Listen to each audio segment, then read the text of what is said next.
எல்லா நேரமும் வந்து ஆசீர்வாதம். இன்றைக்கு தேவன் காண்பித்த ஒரு காரியம் என்னவென்றால், வறண்ட நிலங்கள் எல்லாம் துளிர்க்கிறதை காண்பித்தார்.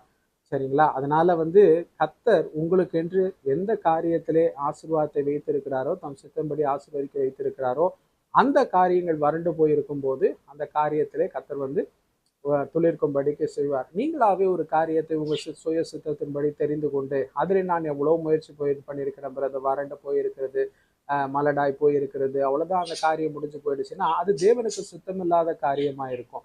அநேக முறை பார்த்திருக்கேன், நல்ல பிள்ளைகள் வந்து சில காரியங்கள தேவ ஆலோசனையின்படி செய்யும்போது அவர்களுக்கு அநேக போராட்டங்கள் வந்தாலும் கடைசியில முடிவுல அவர்கள் ஜெயம் எடுக்கும்படிக்கு கர்த்தர் செய்வார். ஆனா இந்த கர்த்தருக்கு சுத்தமில்லாத காரியத்தை எடுக்கும்போது நம்ம பண்ணும்போது எல்லாம் கடகட நல்லா போற மாதிரி போவோம். ஆனா கடைசியில வந்து ஒரு எண்ட் ஆயிடும். அநேக திருமண வரன்கள் கூட பிள்ளைகளை நான் என்னுடைய வாழ்க்கையில பார்த்திருக்கேன். தேவனுக்கு சித்தமே இல்லாத இடத்துல போயிட்டு அவர்கள் வந்து சம்பந்தம் கலந்து விடுவார்கள், திருமணம் செய்து விடுவார்கள்.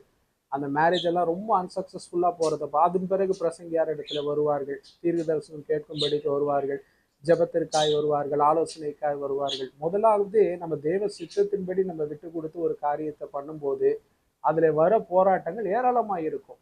ஏன்னா பிசாசு வந்து ஒரு ஆசீர்வாதத்தை கர்த்தர் தம்முடைய ஜனத்திற்கு தேவ பிள்ளைகளுக்கு கொடுக்க போறானா, அவன் முடிவு பரியந்தம் போராடி பார்ப்பான். அட்லீஸ்ட் உங்க ஆசீர்வாதத்தை தாமதம் பண்ண, டிலே பண்ணவாது பார்ப்பான். ஆனா முடிவிலே உங்களுக்கு என்று வைத்திருக்கிற தரிசனம் அது கட்டாயம், அது பொய் சொல்லாது, அது நிறைவேறும். சரிங்களா? அதனால எந்தெந்த காரியம் எல்லாம் வறண்டு போயிருக்குதோ அந்த காரியத்துல எல்லாம் கர்த்தர் சொல்லுகிற வார்த்தை துளிர்க்க பண்ணுவேன் என்று சொல்லுகிறார். வார்த்தையை பிடிச்சிங்க, விசுவாசமா இருங்க, பரிசுத்தத்துல காத்துக்கொள்ளுங்க.